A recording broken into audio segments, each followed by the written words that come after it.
Bueno, pues buenas tardes, hermanos. Gracias por estar aquí otra vez. Vamos a orar para poner la clase en las manos de Dios y que sea Él el que nos hable en esta tarde. Amén. Señor, te damos gracias por la bendición que tenemos hoy, este día de estar aquí en tu casa. Gracias, Señor, porque a pesar del cansancio, Señor, las situaciones y todo lo que enfrentamos en el día, tú nos permites, Señor, llegar a este momento de poder estar aquí en tu casa. Yo te pido en esta tarde, Señor, que tú bendigas esta clase que vamos a tener.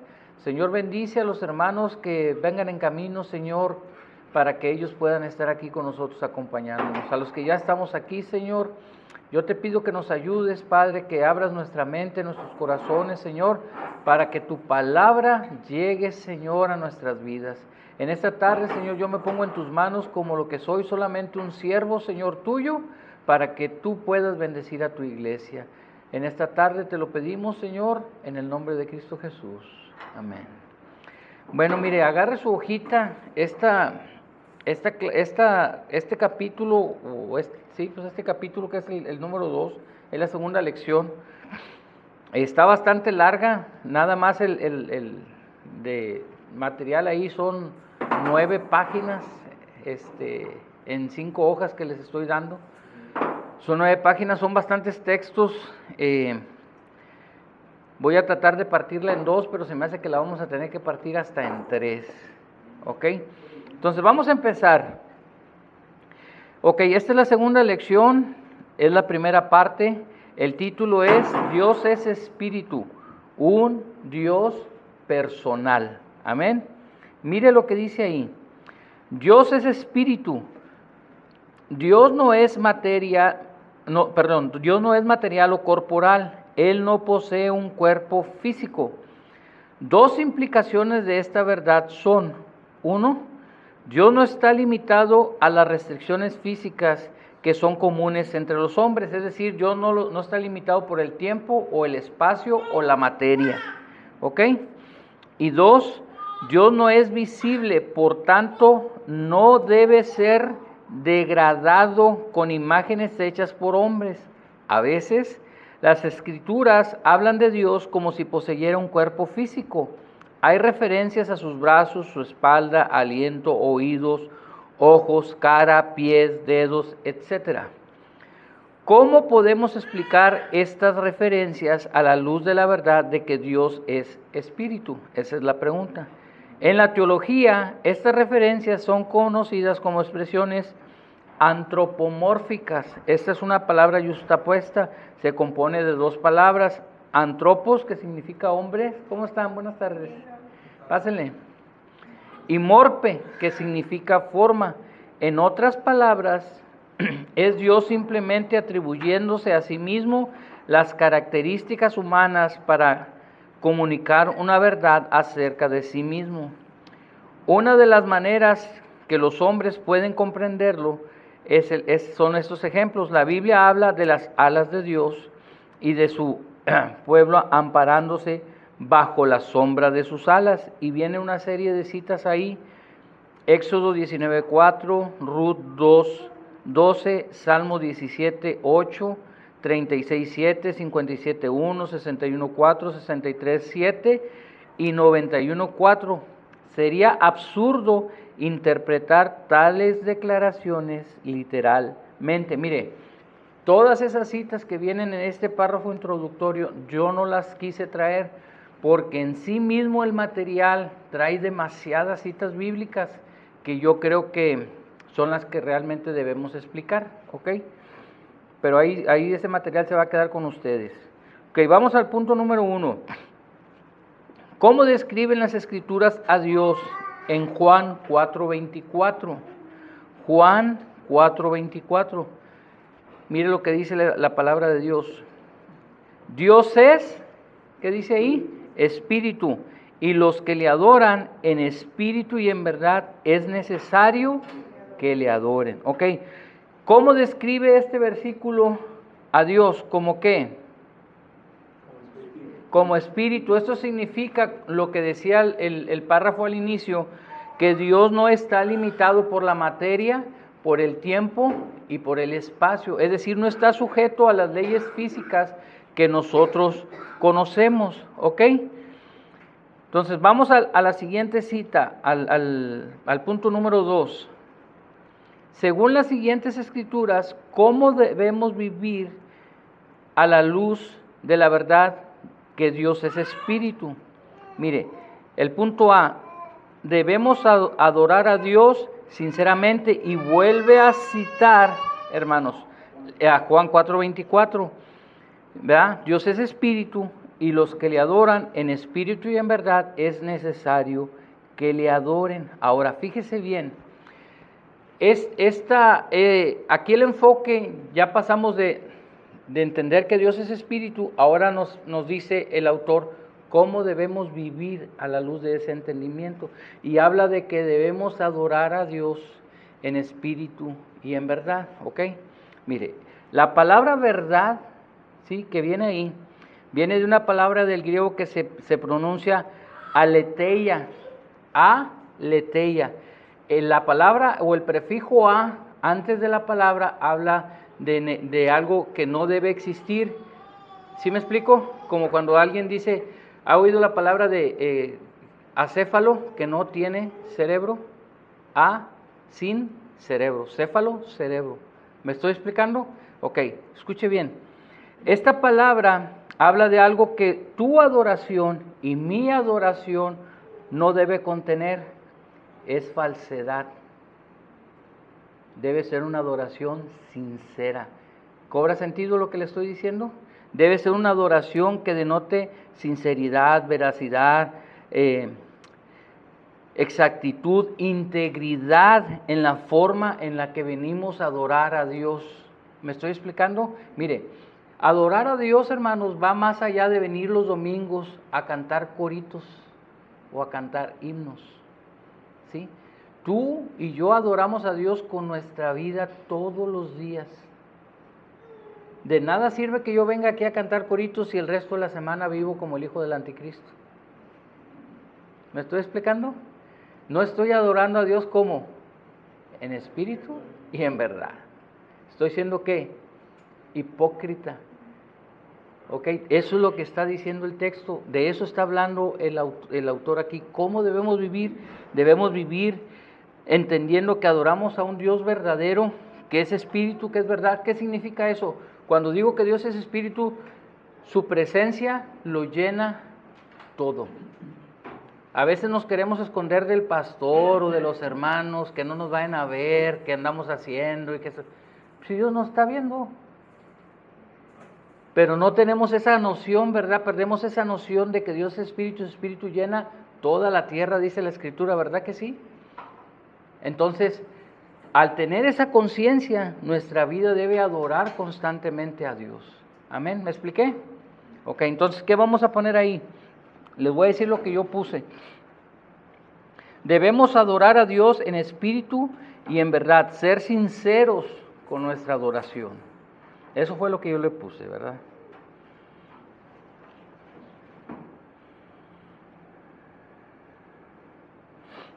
Y ahorita le voy a confirmar lo que dice ahí, lo que yo le estoy explicando son de las notas mías, pero mira, ahí viene una notita ahí.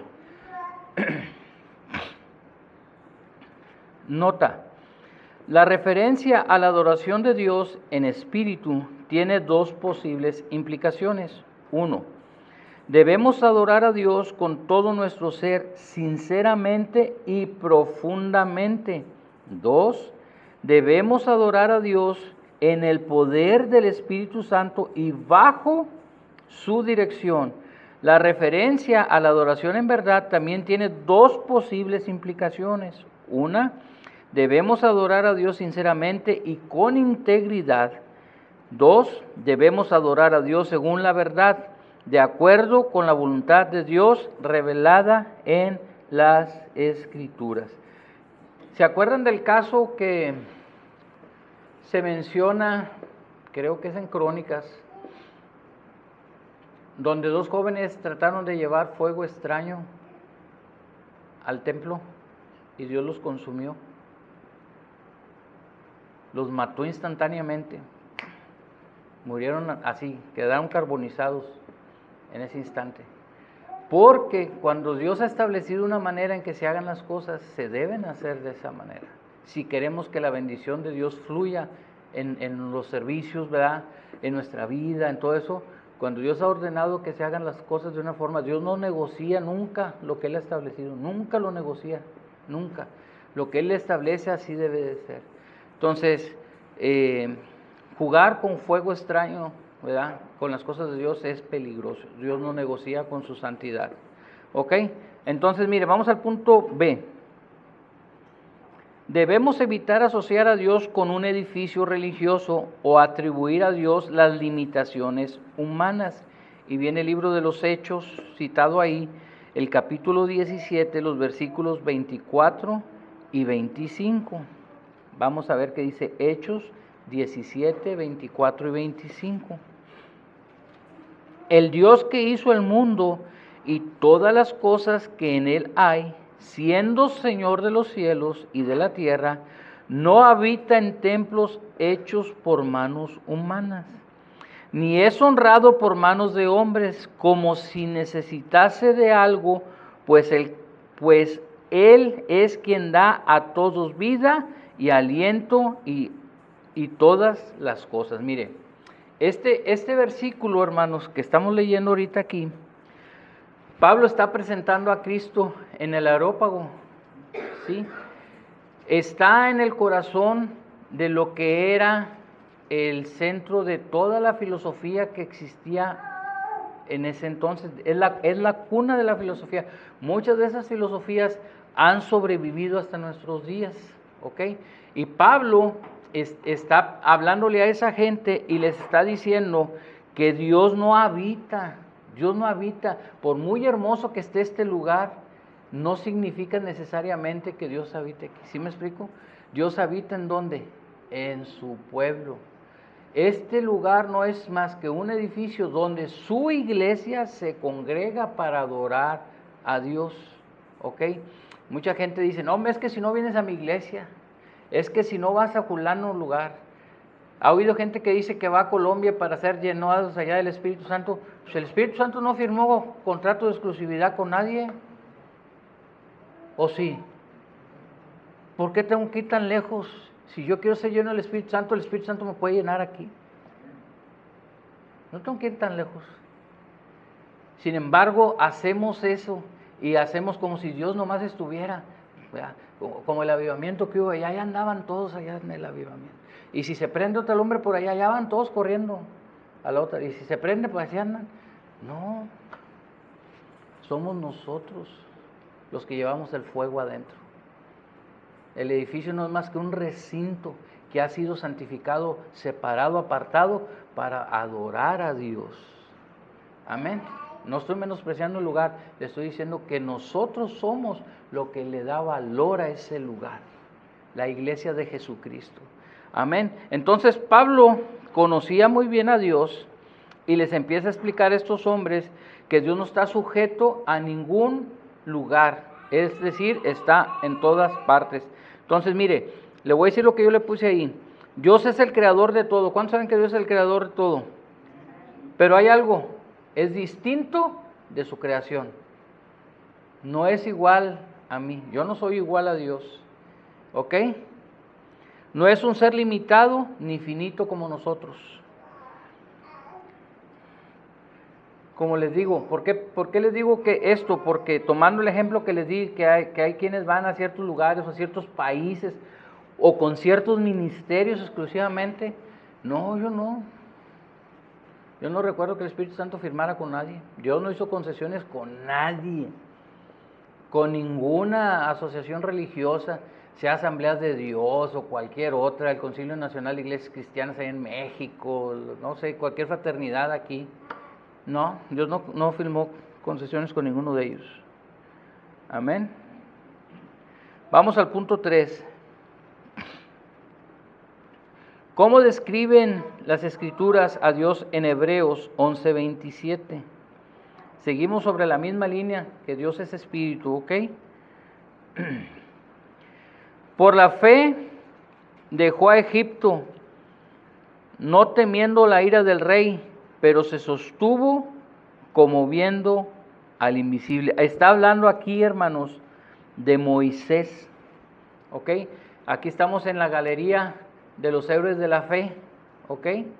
Entonces, haciendo el recuento, el escritor de Hebreos, muchos dicen que fue Pablo, pero bueno, no está firmada la carta,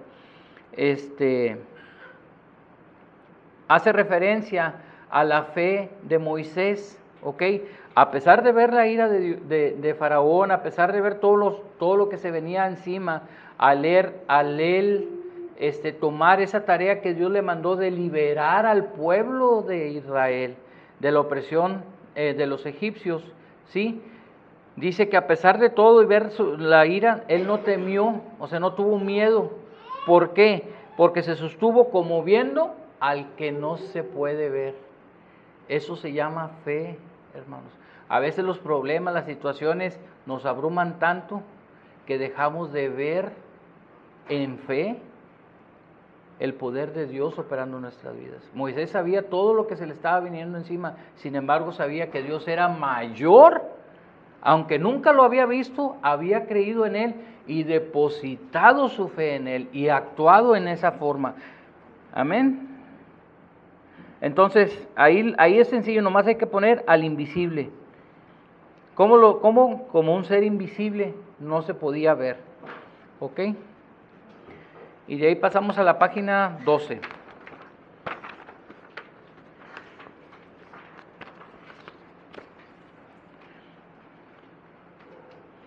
Y aquí viene algo muy importante. Si Dios es invisible, ¿cómo podemos explicar los pasajes de la Escritura donde parece que Él se revela a sí mismo en forma visible? Para contestar, primero debemos entender dos principios de la interpretación bíblica. Primero, la Biblia no se contradice a sí misma. Segundo, los pasajes de la Escritura que son difíciles de interpretar con certeza deben ser interpretados a la luz de aquellos pasajes cuya interpretación es clara. ¿Ok? Las Escrituras claramente declaran que Dios es invisible y por eso las apariciones visibles de Dios en las Escrituras, con la excepción de la encarnación del Hijo de Dios, deben ser interpretadas como visiones, representaciones simbólicas de la realidad espiritual. Ezequiel nos dice en Ezequiel 1:1 que los cielos se abrieron y vio visiones de Dios. En el versículo 28, el profeta resume estas visiones como una visión de la semejanza de la gloria de Dios. En Daniel 7, del 9 al 15, Daniel ve una visión simbólica de Dios el Padre como el anciano de días. En Lucas 3:22, Juan el Bautista ve una visión de los cielos abiertos y el Espíritu Santo descendiendo con la apariencia de una paloma. El simbolismo es obvio, es decir, que Dios se revela o permite que nosotros tengamos ese tipo de visión, por decirlo de alguna, o los profetas tuvieron ese tipo de visión, para entrar en una mejor relación con el ser humano, porque la Biblia dice que Dios es espíritu, Él no posee un cuerpo, sin embargo puede materializarse. Los ángeles pueden materializarse, lo hemos visto en la Biblia, pueden tomar forma humana. La Biblia está llena de ejemplos de ese tipo. Ok, vamos ahí al punto número 4, mire. ¿Qué afirman las siguientes escrituras acerca de Dios y especialmente acerca de su invisibilidad? Primera de Timoteo 1:17 es la cita que viene ahí. Primera de Timoteo 1:17. Mire lo que dice.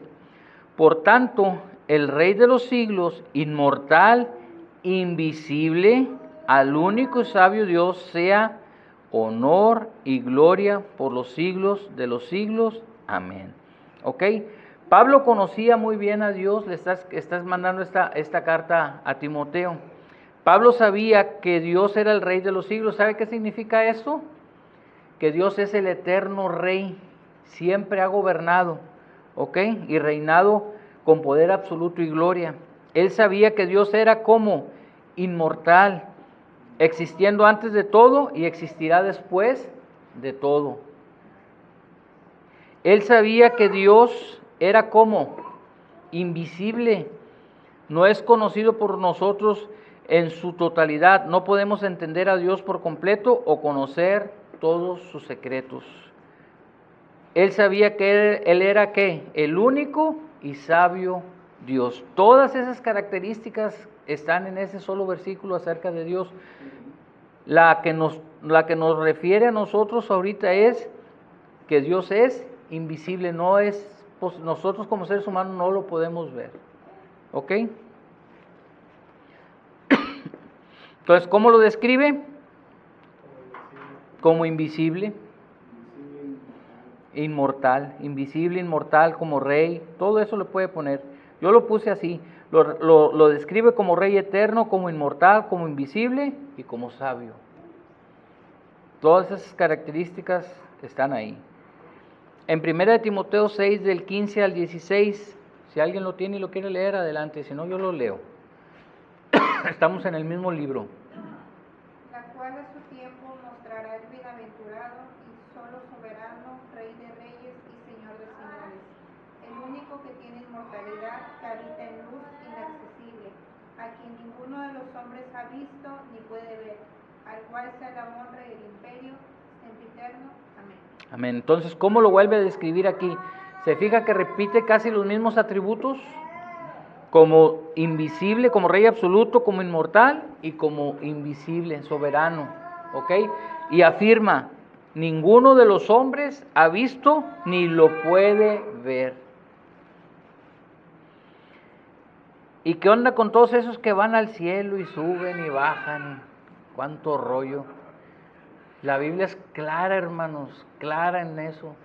Desafortunadamente a la gente le gusta mucho el misticismo, porque es puro misticismo, es lo que es.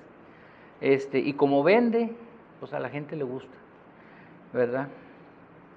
Pero la Biblia es clara, cuando vienen así que, oye, que no hay un testimonio, nada. La Biblia dice que nadie ha visto a Dios y no vengas a mí con cuentos. Que se les apareció Jesucristo, que quién se queja, hombre. Vamos al punto número 5.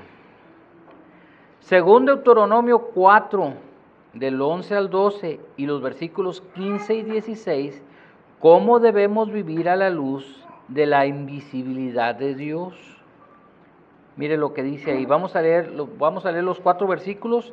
Están entresacados, pero no pierden el contexto. Deuteronomio 4, 11 y 12 se los leo. Y os acercaste y os pusisteis al pie del monte, y el monte ardía en fuego hasta en medio de los cielos, con tinieblas, nube y obscuridad. Y habló Jehová con vosotros de en medio del fuego. Oíste la voz de sus palabras, mas a excepción de oír la voz, ninguna figura visteis. El 15 y el 16 del mismo capítulo. Guarda pues mucho vuestras almas, pues ninguna figura vistes el día que Jehová habló con vosotros en medio del fuego, para que no os corrompáis y hagáis para vosotros escultura, imagen, figura alguna, esfinge de varón o de hembra. ¿Cómo debemos de vivir según estos versículos? Mire, aquí está hablando de cuando Dios le habló con el pueblo y todo eso, cuando bajó al monte Sinaí. El pueblo lo vio, hicieron compromiso con Dios y todo, pero nunca lo vieron, jamás lo vieron, solo lo oyeron. ¿Ok? ¿Cómo debemos vivir? Debemos obedecer los mandatos de Dios por fe.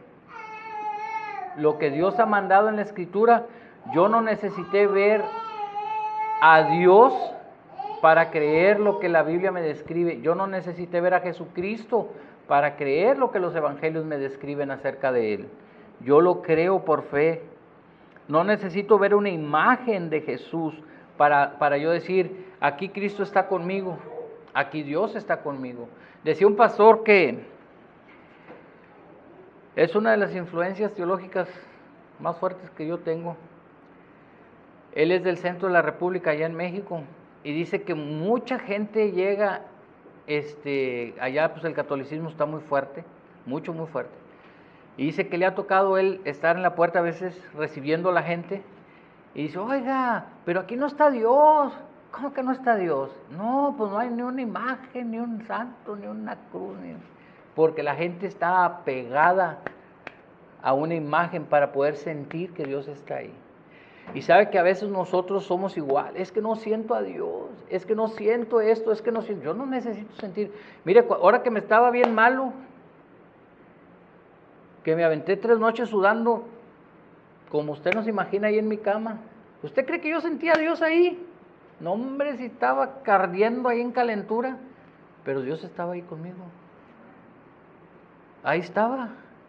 Y si me hubiera muerto, ahí estaba para recibirme. Pero bueno, no me morí, y aquí me dejó, y aquí estoy. Ahorita me tienen que aguantar todavía unos media hora más. ¿Me explico lo que le quiero decir? Usted no tiene que sentir a Dios, tiene que creerle a Dios que Él está con usted, que Él tiene cuidado de usted. Eso es lo que tiene que hacer. Amén. Entonces, ¿qué le vamos a poner ahí? Ya me fui muy abajo, espérenme, déjenme regreso. Ok, debemos creer y obedecer la palabra de Dios, fue lo que yo le puse aquí, por fe, de la misma manera que Israel. Así debemos de creer.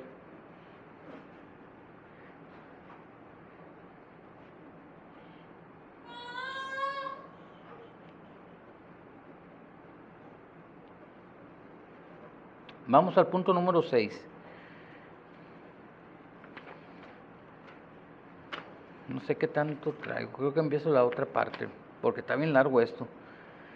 Dios es como inmaterial, espíritu e invisible. Entonces, aquí viene una pregunta importante. ¿Cómo podemos conocer a tal Dios? Según las siguientes escrituras, ¿cómo se ha revelado Dios a sí mismo a los hombres? Si Dios es espíritu, es inmaterial, no lo podemos ver, ¿cómo se revela hacia nosotros para que nosotros entremos en una relación con Él? Que es lo que sigue después de esto, ¿ok? Vamos al punto A que viene ahí. Según las palabras de Jesús en Juan 6:46, ¿quién ha visto al Padre?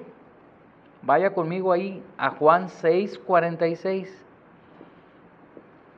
Mire lo que está diciendo Cristo. No que alguno haya visto al Padre, sino el que vino de Dios, éste ha visto al Padre. Es Cristo hablando de sí mismo, que Él es el único que ha visto al Padre. Entonces, esa relación eterna que ha tenido el Padre con el Hijo, ¿sí? Esa relación indivisible, ¿sí? Permite que cuando Cristo viene y se encarna, ¿sí? Y nace y se hace hombre, Él es la única persona, hermanos, como ser humano, ya no como Dios, como ser humano, que puede darnos a conocer a Dios de manera perfecta. Si nosotros queremos conocer cómo piensa Dios, tenemos que conocer cómo piensa Jesús. Si queremos saber qué Dios quiere de nuestra vida, usted tiene que saber qué quiere Jesús de su vida, porque Él es el que nos ha dado a conocer la voluntad de Dios para cada uno de nosotros. Los profetas, como les decía, tuvieron cierta revelación. Moisés tuvo cierta revelación. Todos los profetas que vienen ahí, Ezequiel, Isaías, Jeremías, de todos los que de Oseas, de todos los que está escrito, y otros que no tienen libro en la Biblia, pero que sin embargo aparecen ahí, tuvieron cierta revelación de Dios, pero nunca puede ser tan perfecta como la de Cristo, que estuvo eternamente con el Padre. Él bajó a darnos a conocer a Dios como Él es, su voluntad, su amor, su cariño, todo lo que Dios quiere para usted y para mí. Amén. Entonces es solo a través de la persona de Jesús. Él nos lo puede dar a conocer de la manera correcta.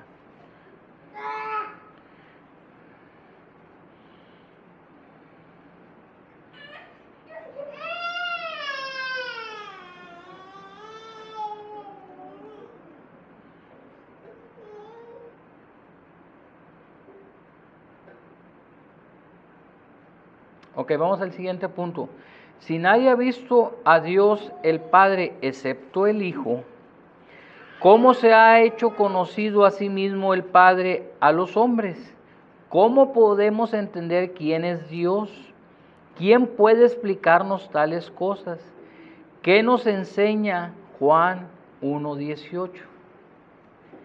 Juan 1:18. Si alguien lo tiene y lo quiere leer, adelante. Si no, yo lo leo para ahorrar un poco de tiempo. ¿Lo leo? Ok. A Dios nadie le vio jamás. El unigénito, el que está en el seno del Padre, Él le ha dado a conocer. ¿Quién entonces?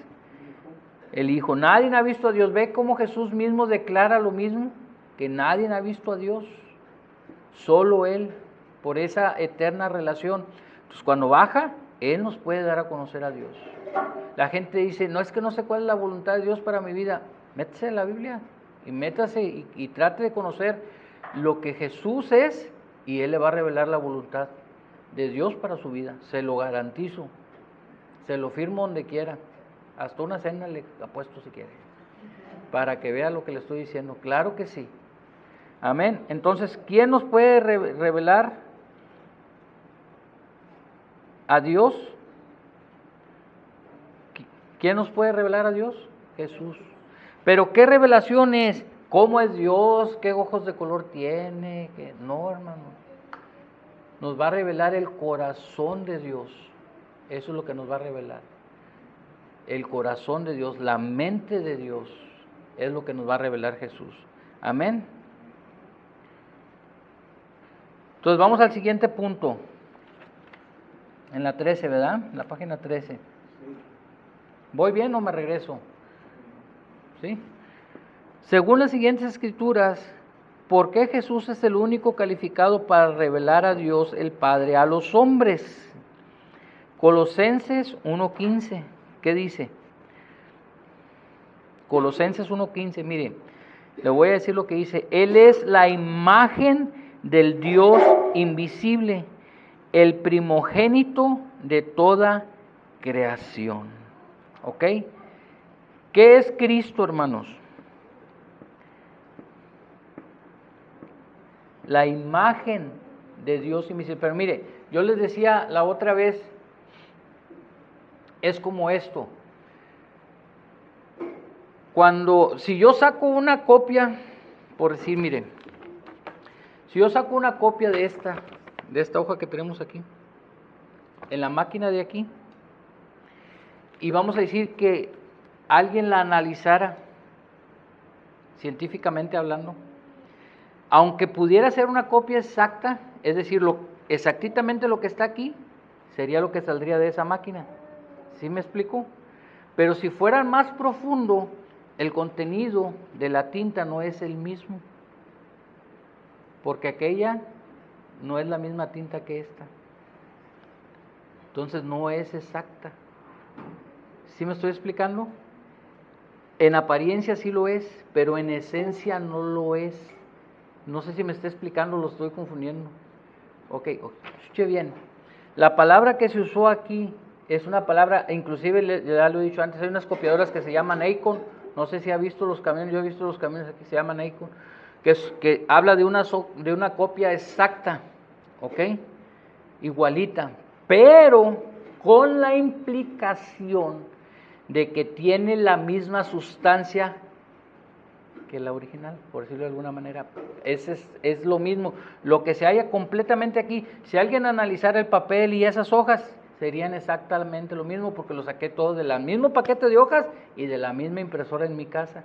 Es un ejemplo imperfecto de lo que le quiero mostrar. Escuche bien, Cristo es exactamente lo que Dios es. Cuando dice que es la imagen, está diciendo lo que Dios es, toda su esencia, todo su poder, toda su gloria, todo lo que Dios representa exactamente se encuentra en Jesús.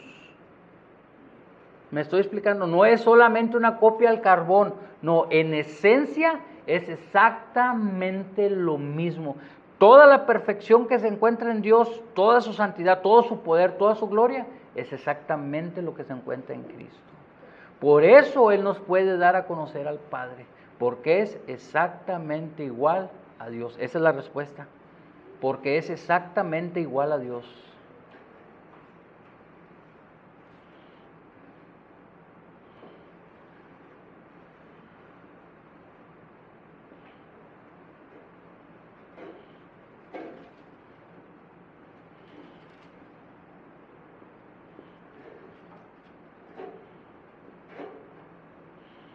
Ok, Cristo no solamente es igual a Dios, Él es Dios, es lo que le estoy tratando de decir, ok. Es la exacta representación de lo que Dios es, exactamente.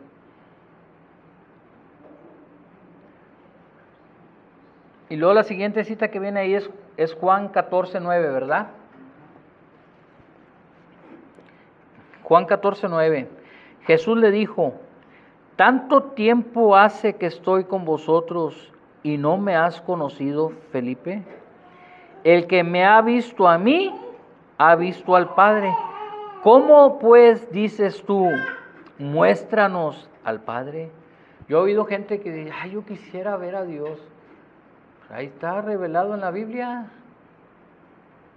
¿Usted quiere ver a Dios? Pues ahí está revelado en la Biblia. Yo no. Algún día lo voy a ver cuando me muera o que Cristo venga y nos arrebate, lo que ocurra primero.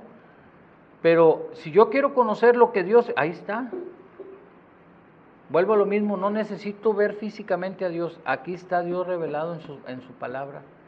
Por eso cuando Cristo le contesta esto, le dice, tanto tiempo he estado contigo, le está diciendo que quiere, muéstranos al Padre, le dijo Felipe, ¿verdad que sí? Muéstranos al Padre. Oye, pues tanto tiempo tengo aquí, ¿qué está diciendo Dios? ¿Qué está diciendo Jesús? Yo soy igual al Padre. ¿Y no me conoces? Así hay muchos hoy en las iglesias. Así, como le estoy diciendo.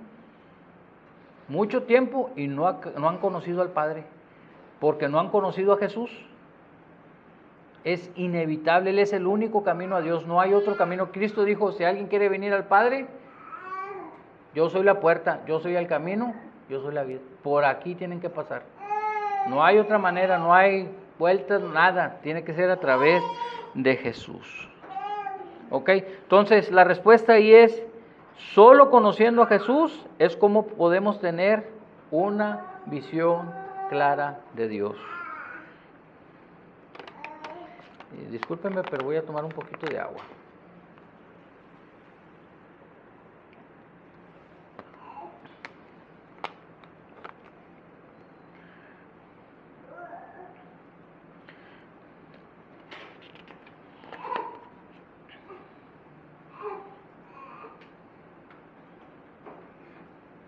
A ver si alcanzamos a sacar esto, no creo.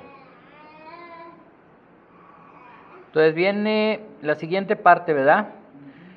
Dios es como personal, así es.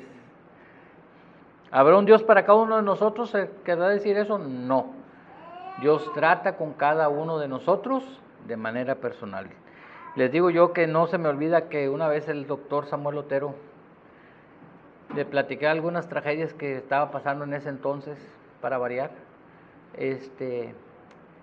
Después de un rato que me estuvo oyendo, me dijo, mijo, no te preocupes, Dios sabe cómo ponerte de rodillas. Todo lo que me dijo. Ese es el Dios personal. Él sabe cómo ponernos de rodillas a cada uno de nosotros. Él sabe, ¿sabe que esto no entiende? Déjame, te lo voy a hacer. O se dobla o se dobla. Ese es el Dios personal. ¿Ok? Entonces vamos a entrar al tema. Una de las verdades más importantes de las Escrituras es que Dios no es una fuerza impersonal moviendo al universo sin razón o propósito. Tampoco es un poder caprichoso que fríamente manipula a su creación hacia un propósito egoísta. Las Escrituras nos enseñan que Dios es un ser personal, quien es consciente de su propia existencia, quien posee un intelecto y una voluntad, y quien es capaz de tener una relación personal con el hombre. ¿Había usted pensado un poco en todo esto que estamos leyendo? Así es Dios. Dios posee una voluntad, un intelecto, Él tiene sabiduría. Si no, ¿cómo podríamos decir que Dios es sabio si no tiene intelecto? ¿Verdad que no? ¿Cómo podríamos decir que Dios tiene una voluntad para tu vida y para la mía, si no fuera un Dios personal? Amén. Entonces, vamos a ver, Dios es consciente de su propia existencia.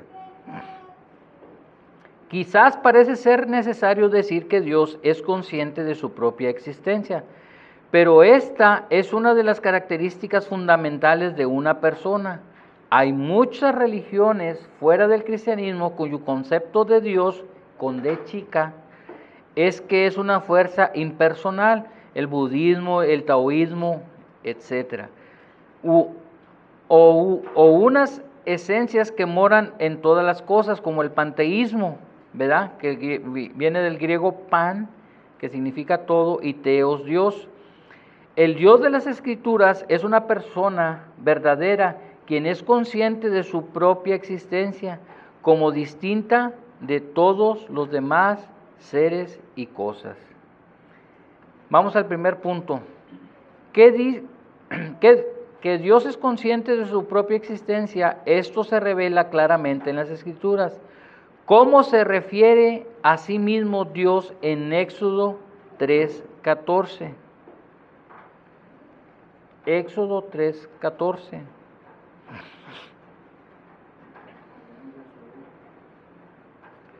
Y respondió Dios a Moisés, ¿cómo le dijo? Yo soy el que soy. Y dijo, así dirás a los hijos de Israel, yo soy, me envió a vosotros. ¿Qué significará yo soy el que soy?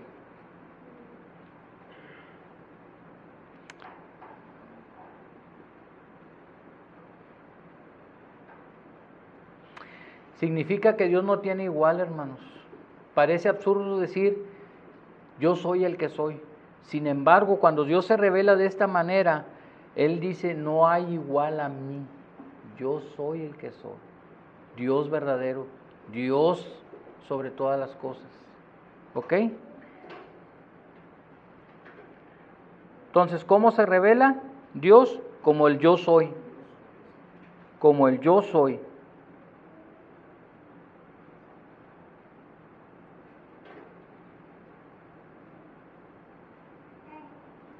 Habla de la independencia de Dios, de su soberanía,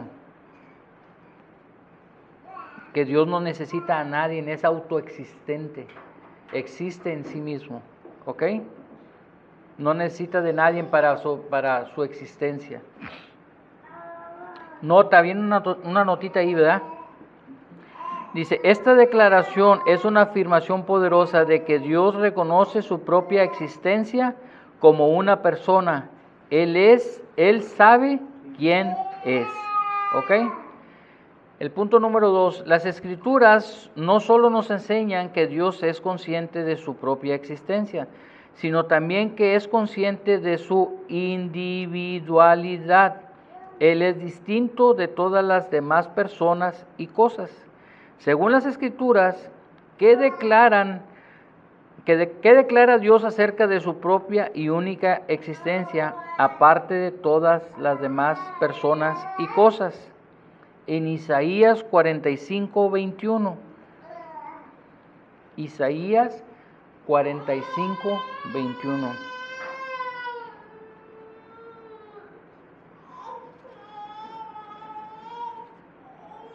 Mire lo que dice ahí. Isaías 45:21. Proclamad y hacedlos acercarse y entren todos en consulta. ¿Quién hizo oír esto desde el principio? Y lo tiene dicho desde entonces, sino yo, Jehová. No hay más Dios que yo, Dios justo y salvador, ninguno otro fuera de mí. ¿Cuántos hay? ¿Cuántos hay? Ninguno. ¿Desde cuándo? Desde siempre. Amén. Entonces, ¿qué vamos a poner ahí? Que no hay más Dios que el Dios nuestro. Eso fue lo que yo le puse. No hay más Dios que yo. Ahí le puede poner, no hay más Dios que yo. Porque hay que llenar los espacios en blanco nada más, ya vi. Isaías 45, 21. Mire lo que dice ahí. Isaías 45, 21. Proclamad y hacerlos acercarse y entren todos en consulta. ¿Quién hizo oír esto desde el principio? Pues es la misma cita, ¿verdad? Desde el principio. Y lo tiene dicho desde entonces, sino yo Jehová, y no hay más Dios que yo, Dios justo, Salvador, y ninguno fuera de mí. ¿No hay cuántos?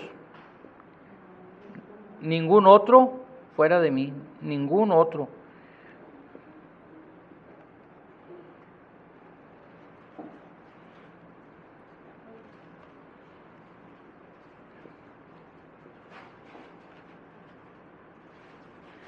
Y el 40:25, Isaías 40:25, mire lo que dice ahí. Isaías 40:25 dice, ¿a qué pues me haréis semejante o me compararéis? Dice el santo. ¿Podremos comparar a Dios con algo o con alguien? No. Hay que llenar el espacio en blanco ahí. Es el punto C.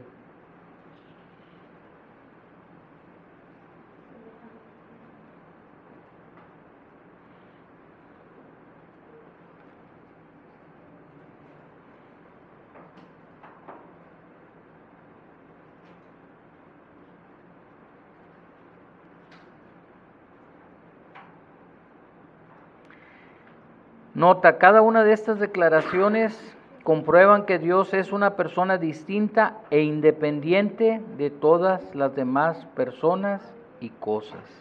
Amén.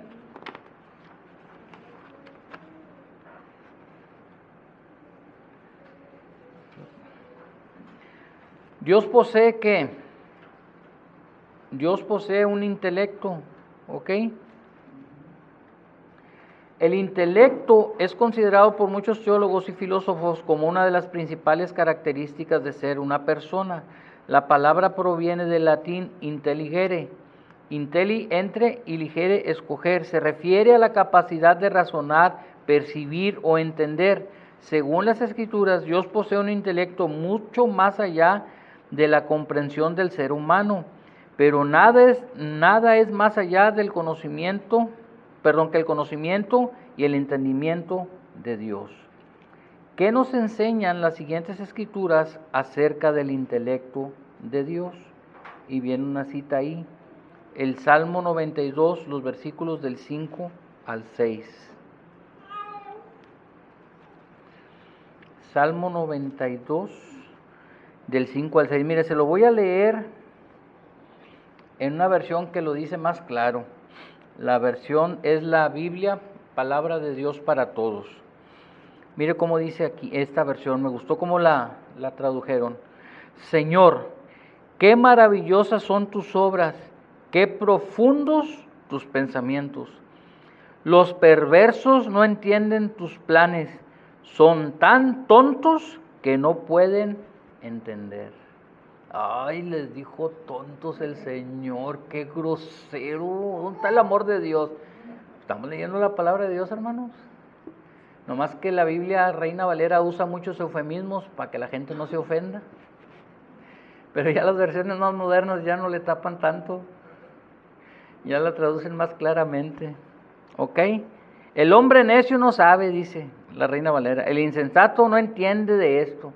Vas y le hablas a la gente de Dios y estás loco, ¿qué tienes tú? Que a mí no me vengas con tu Cristo, sácate de aquí, órale. La gente no entiende, hermanos. Entonces, ¿cómo son los pensamientos de Dios? Muy profundos, demasiado para comprenderlos. Dios es infinitamente sabio comparado con su creación, fue lo que yo le puse. Dios es infinitamente sabio comparado con su creación. Y esto es muy importante.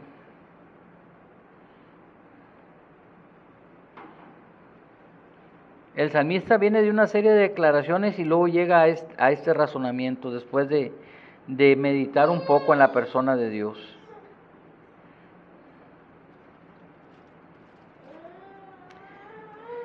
Mire, vaya al libro de Romanos, el capítulo 11, los versículos 33 al 36.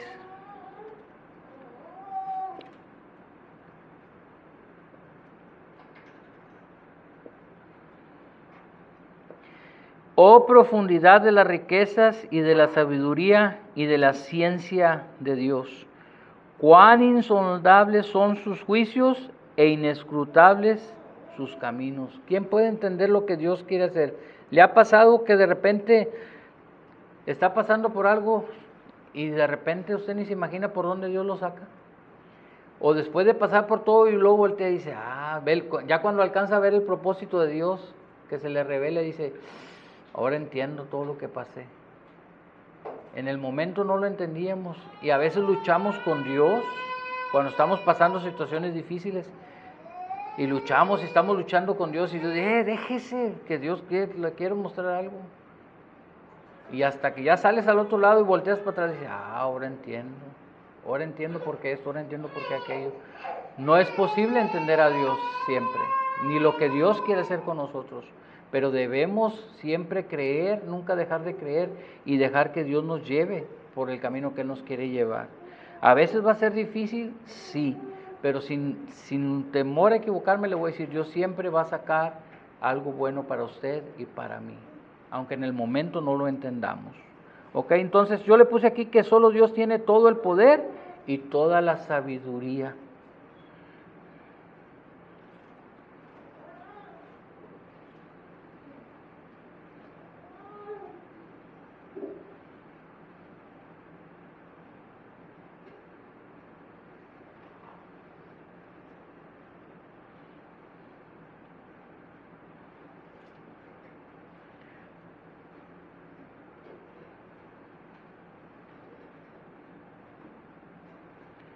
Vemos los otros versículos que vienen ahí, el 34 y el 35. Porque ¿quién entendió la mente del Señor? ¿O quién fue su consejero? ¿O quién le dio a él primero para que le fuese recompensado? ¿Quién ha entendido la mente de Dios? Yo le voy a decir quién. Solo Jesús. Solo Jesús. Por eso, insisto, siempre tenemos que venir a Jesús si queremos entender la mente de Dios. ¿Ok? El 36.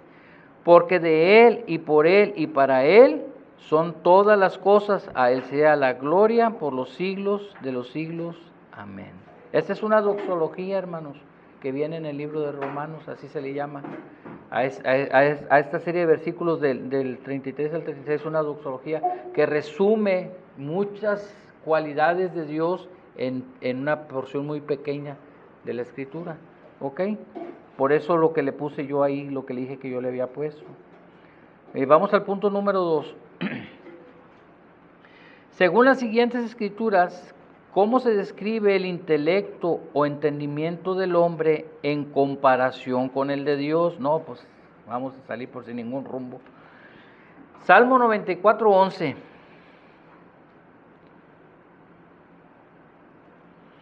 Mire, se lo voy a leer en la Biblia en lenguaje sencillo. Son 2 citas, pero le voy a leer el Salmo, se lo voy a leer en la Biblia en lenguaje sencillo. Salmo 94:11. Bien sabe nuestro Dios las tonterías que se nos ocurren. ¿Qué le parece eso? ¿Sabe que yo a veces voy manejando y digo, no hombre, Dios se ha de patalear de risa ya con las cosas que se me ocurren a mí, se ha de reír, tan loco no sabe ni lo que quiere? No, es en serio lo que le digo, es en serio, es en serio.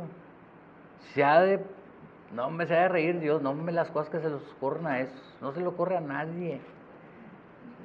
¿Le ha dicho usted a su hijo? Lo que se le ocurre a este no se le ocurre a este.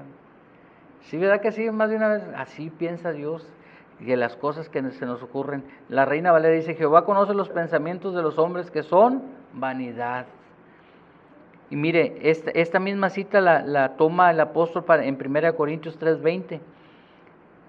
Y otra vez, el Señor conoce los pensamientos de los sabios que son vanos.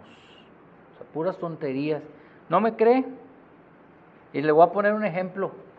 Los sabios de hoy, del siglo XXI. Nomás en un solo tema. Ahora resulta que si tú quieres ser mujer y eres hombre, puedes ser mujer.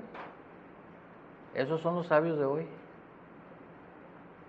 Y quieren hacer baños para que todos puedan ir a los mismos baños. Yo no quiero que mis nietos vayan a meterse un baño donde adultos, hombres, mujeres, están locos. ¿Serán verdad lo que dice la Escritura? Esos son los sabios de hoy, los que creen conocer al hombre, dicen ellos, los que son los hombres modernos. Y le puedo citar muchos más ejemplos, pero solo le estoy poniendo este porque es un tema muy actual. ¿Verdad que sí? Hay mucha lucha ahorita entre el gobierno y la sociedad civil, hay mucha sociedad civil. Yo le doy gracias a Dios que hay muchas sociedades civiles que se han levantado en contra de eso. Y debemos orar para que eso no entre a las escuelas. Yo sé de algunos lugares en donde ya ha entrado y muchos padres han sacado a sus hijos de ahí, justamente por eso. Pero esos son los sabios. ¿Son tonterías lo que se les ocurre? Estupideces, diría yo. No tonterías, estupideces. Raya en la estupidez, en la locura, esa sabiduría humana. Entonces, ¿será verdad lo que se cumple lo que dice la Escritura? Se cumple lo que dice la Biblia. Las cosas que se les ocurren a estos, a decir Dios, están bien zafados, ¿verdad? Entonces, ¿cómo se compara el intelecto según estos versículos? Primero, le voy a decir, estos versículos hablan de la omnisciencia de Dios. ¿Sabe qué significa eso? Que Dios sabe lo que usted está pensando ahorita, a dónde va a ir a cenar, si se va a echar un café o va a comprar unas de harina. ¿Sí me explico? Dios conoce los pensamientos, ¿ok? Y Dios sabe de la futilidad del intelecto humano.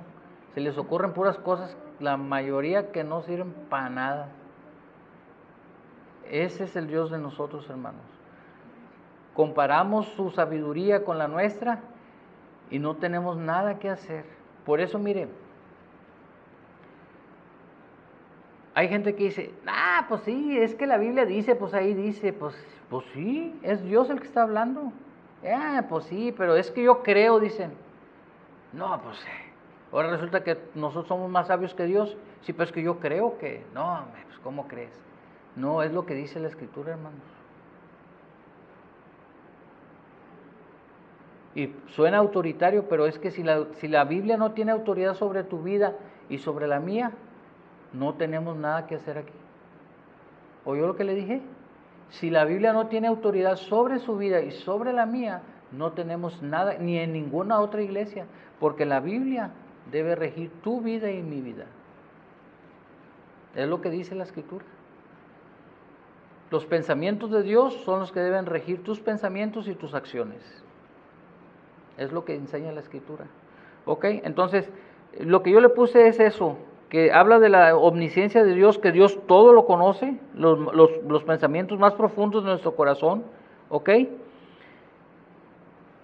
Habla sobre la futilidad de la sabiduría humana y del intelecto humano.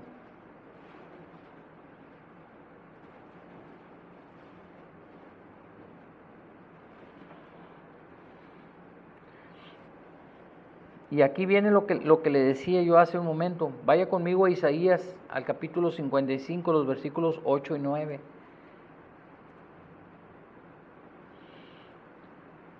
Isaías 55, los versículos 8 y 9. Porque mis pensamientos no son vuestros pensamientos, ni vuestros caminos mis caminos, dijo Jehová, o sea, Dios hablando. Como son más altos los cielos que la tierra, así son mis caminos más altos que vuestros caminos, y mis pensamientos más que vuestros pensamientos. ¿Sabe que cuando nos encontramos a veces en situaciones difíciles y complicadas, queremos que Dios actúe como nosotros pensamos? ¿Le ha pasado? Me ha pasado. Pero Dios no piensa de la misma manera. Le voy a decir por qué. Porque mientras nosotros podamos tener alguna visión, inclusive un poco hacia el futuro, por decirlo de alguna manera, aún así esa visión nuestra es limitada. ¿Me estoy explicando? El que tiene la completa película o la foto completa es Dios. Por eso Él dice, no es por ahí, es por aquí. No voy a resolverte el problema así, lo voy a resolver así. por eso tiene que pasar eso, es Dios. Entonces, nosotros a veces en nuestra desesperación nos metemos todavía en más problemas, porque no dejamos que Dios actúe en nuestras vidas, o no nos dejamos guiar en lo que Dios quiere que nos movamos. ¿Ok? Entonces tus caminos y los míos nunca se van a comparar a los caminos de Dios. Tu idea, tu manera de pensar o de suponer jamás se va a comparar a lo que Dios tiene para nosotros. Y déjenme le digo algo, lo que dice la Escritura es verdad, los pensamientos de Dios siempre para nosotros son de bendición. Sí lo son, sí lo son. Y si queremos realmente recibir eso, tenemos que siempre estar andando bajo su voluntad, bajo la voluntad de Dios siempre, ¿ok? Entonces, mire, esto fue lo que yo le puse, que Dios piensa y actúa de manera muy diferente a la nuestra, completamente.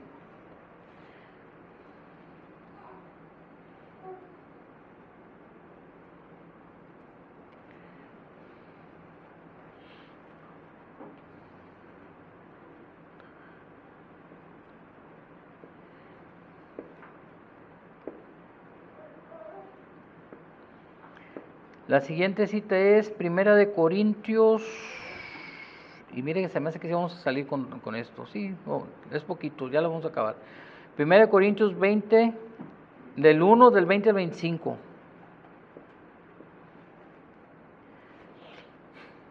¿Dónde está el sabio? ¿Dónde está el escriba? ¿Dónde está el disputador de este siglo? ¿No ha enloquecido Dios la sabiduría del mundo? Pues ya que en la sabiduría de Dios el mundo no conoció a Dios mediante la sabiduría, agradó a Dios salvar a los creyentes por la locura de la predicación. Porque los judíos piden señal y los griegos buscan sabiduría. Pero nosotros predicamos a Cristo crucificado, para los judíos ciertamente tropezadero y para los gentiles locura. Mas para nosotros, así judíos como griegos, Cristo, poder de Dios y sabiduría de Dios. Porque lo insensato de Dios es más sabio que los hombres, y lo débil de Dios es más fuerte que los hombres. ¿De qué? Aquí Pablo sigue en el tema, está predicando, mire, para los judíos, cuando Cristo vino, pues ¿cómo va a ser el Mesías el hijo de un carpintero? ¿Cómo no? Ellos esperaban un líder, alguien que iba a restaurar la gloria de Israel, que iba a volver a reinar desde el trono de David, y viene un carpinterucho ahí a decir que es el Hijo de Dios. Y luego de ribete lo matan como cualquier criminal, clavado en la cruz. Okay. Va con los griegos. Pues, ¿cómo que mataron a tu Dios? No, hombre, mira, Zeus allá está, arriba. Y luego les predicaban y los griegos no creían en la resurrección. No, me estás loco, le dijeron a Pablo, está hablando de que los muertos se levantan. De eso está hablando aquí el apóstol. Para los griegos morir era una debilidad en una deidad. Pues, ¿cómo que era Dios y lo mataron? Entonces, de esa locura, de eso está hablando el apóstol, de esa supuesta sabiduría que tiene el hombre. Escuche bien, Dios actúa de mejores maneras que nosotros. A Dios le plació no venir con gloria, sino venir con humildad. En la persona de Jesucristo, nacido de una familia humilde, muerto como cualquier ladrón, pero resucitado con poder. Esa debilidad que ellos miran es el poder de Dios manifestado para la resurrección. Me estoy explicando, de eso lo que está diciendo Pablo aquí. Espero que me esté explicando. Amén. Entonces, esa locura es de la que está hablando Pablo. Lo que le quiero decir es esto, que Dios obra de maneras más difíciles de comprender para tu intelecto y para el mío. He pasado por situaciones que Dios me ha sorprendido, hermanos, cómo Dios ha actuado, cómo Dios ha movido las cosas, o sea, más allá de lo que yo pudiera haberme imaginado, ¿me explico? O de una forma inverosímil, difícil de creer. Sin embargo, Dios lo hace. Justamente fue lo que hizo en la obra de Jesucristo. Lo que la gente considera todavía hoy una estupidez, perdónenme la palabra, una tontería, es lo que es el poder de Dios para salvación. Hay poder de Dios en el mensaje. Hay poder de Dios. Ese mismo mensaje que está dando Pablo aquí es el mismo mensaje que nosotros debemos compartirle a la gente. Hay poder de Dios en la persona de Jesucristo para salvar a las personas. Ok, entonces, para retomar, Dios obra de maneras más sabias y en formas opuestas a la sabiduría de los hombres. Eso fue lo que yo le puse. Que Dios obra de maneras más sabias y en formas opuestas a la sabiduría de los hombres.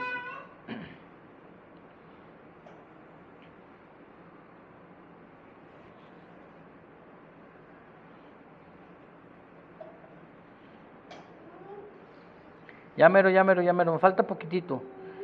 Lo que pasa es que si lo dejo es muy poquito, es muy poquito lo que me falta. Juan 1:18. Este texto ya lo estudiamos.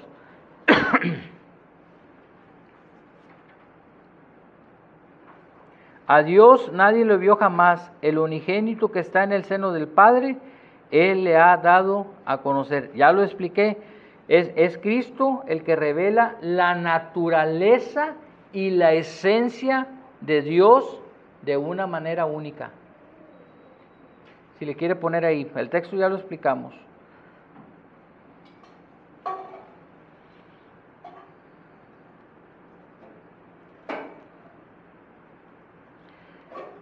El siguiente es 1 Corintios 2 del 11 al 12, ¿verdad? Sí. Es que ya le tenía que dar vuelta a la hoja. Ok. Porque ¿quién de los hombres sabe las cosas de los hombres sino el espíritu del hombre que está en él? Así tampoco nadie conoció las cosas de Dios sino el espíritu de Dios. Y nosotros, fíjese bien, no hemos recibido el espíritu del mundo, sino el espíritu que proviene de Dios, para que sepamos lo que Dios nos ha concedido. Entonces, el Espíritu Santo, ¿qué hace? Nos revela, hermanos, nos revela. El Espíritu Santo nos revela la voluntad de Dios en nuestras vidas.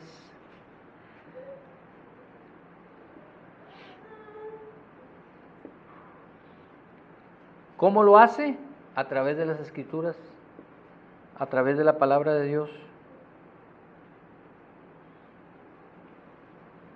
¿No me creen? Bueno, ahorita vamos al Salmo 119, los versículos 97 al 100. Se los voy a leer para ahorrarles tiempo porque ya quiero acabar la clase, pero es que es bien poquito lo que me falta. Nomás es esta cita y otra. Dice, ¿cuánto amo yo tu ley? Salmo 119 del 97 al 100. ¿Cuánto amo yo tu ley? Todo el día es ella mi meditación. Fíjese bien, me has hecho más sabio que mis enemigos con tus mandamientos, porque siempre están conmigo. Más que todos mis enseñadores he entendido, porque tus testimonios son mi meditación. Más que los viejos he entendido, porque he guardado tus mandamientos. ¿No es a través de la palabra de Dios que podemos conocer la voluntad de Dios? Ahí está, hermanos. El conocimiento, la sabiduría, la inteligencia vienen a través de la palabra de Dios.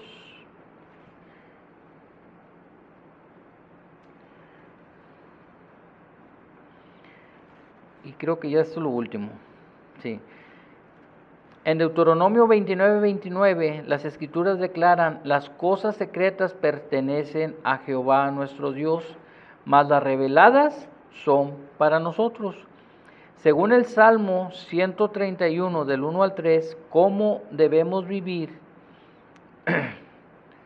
¿Cuál debe ser nuestra actitud a la luz del infinito conocimiento de Dios? Ay, espérame porque se me cerró aquí. Aquí está, ya lo tengo. Se lo voy a leer en la Biblia. La versión es la Nueva Traducción Viviente. Ya es la última cita y nos vamos, Dios mío, yo no me creo más que nadie, ni miro a nadie con desprecio. No hago alardes de grandeza, ni pretendo hacer grandes maravillas, pues no podría llevarlas a cabo. El versículo 2. Más bien he clamado, me he calmado, me he tranquilizado como se tranquiliza un niño cuando su madre le da pecho. Estoy tranquilo como un niño después de haber tomado el pecho. Israel, pon tu esperanza en Dios, ahora y para siempre. ¿Cómo debemos de vivir a la luz de la sabiduría de Dios? De su infinito conocimiento. Confiados como un niño. ¿Ha visto un niño cuando está tomando pecho? ¿A poco lo ven tranquilo? Hasta se quedan dormidos, ¿verdad que sí? ¿Los tienen que despertar para que repitan? Es lo que está diciendo el salmista. ¿Cómo debemos vivir? Confiados como un niño en los brazos de su mamá. Amén. Bueno, va a continuar la clase. Les voy a pedir por favor que se traigan su material la semana que entra. ¿Ok? Vamos a orar para entregar la clase en las manos de Dios y despedirnos también. Y les pido que me disculpen, me pasé 15 minutos, pero quería terminarlo para hacer la segunda parte. ¿Ok? Vamos a orar. Inclinen su rostro. Señor, te damos gracias por la bendición de tu palabra. Gracias, Señor, porque esta tarde nos permitiste estar aquí, Señor, reunidos. Gracias te doy por la vida de mis hermanos, Señor, que ellos se han propuesto estar aquí en tu casa para crecer en el conocimiento tuyo. Yo te pido en esta tarde que me ayudes, Señor, a ser de bendición para ellos. Señor, que el tiempo que toman ellos, Señor, para estar aquí en tu casa, Señor, realmente sea de bendición para sus vidas. Gracias, Señor, por tu palabra. Gracias, Señor, porque tú tienes cuidado de nosotros. Gracias, Señor, porque hemos aprendido que tú, Señor, conoces todo de nuestra vida y que nadie mejor que tú puede guiarla, que nadie mejor que tú, Señor, tiene planes buenos para nuestra vida, que debemos, Señor, confiar plenamente en ti y descansar completamente en tus promesas. Yo te pido en esta tarde por la vida de mis hermanos, que tú los bendigas, Señor, que los lleves con bien a sus hogares y que les permitas el día de mañana, Señor, que ellos se puedan integrar a sus actividades y que sigan siendo de bendición, Señor, ahí donde ellos trabajan. Los pongo en tus manos, Señor, y yo te pido que nos lleves con bien en el nombre de Cristo Jesús. Amén. Dios les bendiga, hermanos, muchas gracias por su tiempo y disculpen la tardanza.